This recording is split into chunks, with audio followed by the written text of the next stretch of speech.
నగరంలో పరిమితికి మించి శబ్ద తీవ్రత ప్రమాదకరమని కాలుష్య మండలి అధికారులు చెబుతున్నారు. ఓవర్టేక్ చేసే సమయంలో దారి ఇవ్వకపోయినా రద్దీ సమయంలోనూ ఇదే తీరు ఉంటుంది. ఈ విపరీత ధోరణితో ట్రాఫిక్ కూడళ్ల వద్ద పరిమితికి మించిన శబ్ద తీవ్రత నమోదవుతుంది. నివాస, హాస్పిటల్, పాఠశాలల సున్నిత ప్రాంతాలు సైతం హారన్ల సౌండ్తో మోత మోగిపోతున్నాయి.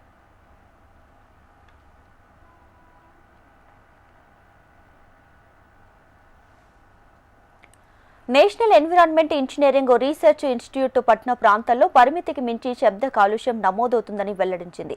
నగరంలో శబ్ద తీవ్రత 70 నుంచి 90 డెసిబెల్స్ మధ్య ఉంటుండగా ఇది WHO పరిమితులకు ఎంతో ఎక్కువని పేర్కొంది.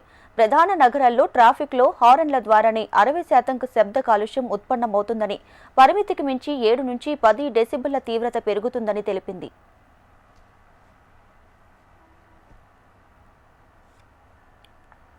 అలాగే నివాస ప్రాంతాలైన జూబ్లీహిల్స్, తార్నాకలో పగలు 55, రాత్రి 40 డెసిబెల్లు, సున్నిత ప్రాంతాలైన జూ పార్కు, HCU, గచ్చిబౌలిలో పగలు 50 డెసిబెల్లు, రాత్రి 40 వరకు శబ్దం పరిమితి ఉండగా అంతకు మించి నమోదవుతున్నట్లు రాష్ట్ర కాలుష్య నియంత్రణ మండలి నివేదికలను పేర్కొన్నారు. పారిశ్రామిక ప్రాంతాల్లో పగలు 75 నుంచి రాత్రి 70 డెసిబెల్లు, వాణిజ్య ప్రాంతాల్లో పగలు 65, రాత్రి 55 డెసిబెల్ల శబ్ద పరిమితిగా నిర్ణయించారు.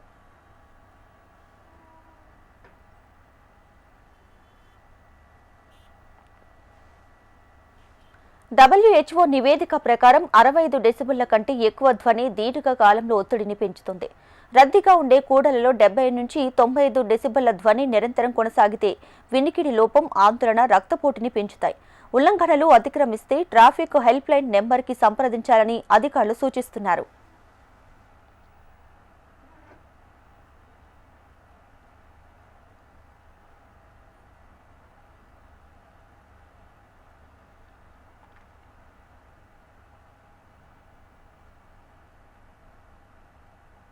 నగరంలో గ్రీన్ సిగ్నల్ పడిందంటే చాలు హారన్ మోత మోగాల్సిందే. పొరపాటున ముందున్న వాహనం ఆగినా హారన్ మోతతో ముచ్చెమటలు పట్టిస్తారు. రద్దీ ఎక్కువగా ఉన్న సమయంలోనూ, ఓవర్టేక్ చేసే సమయంలోనూ ఇదే తీరు. విపరీతమైన హారన్ సౌండ్స్ ప్రమాదకరమని వైద్యులు సూచిస్తున్నారు. రోజు రోజుకు పరిమితికి మించిన హారన్ సౌండ్స్ నమోదవుతున్నట్టు అధికారులు చెబుతున్నారు. కెమెరామెన్ రవితో అలేఖ్య, HMTV, హైదరాబాద్.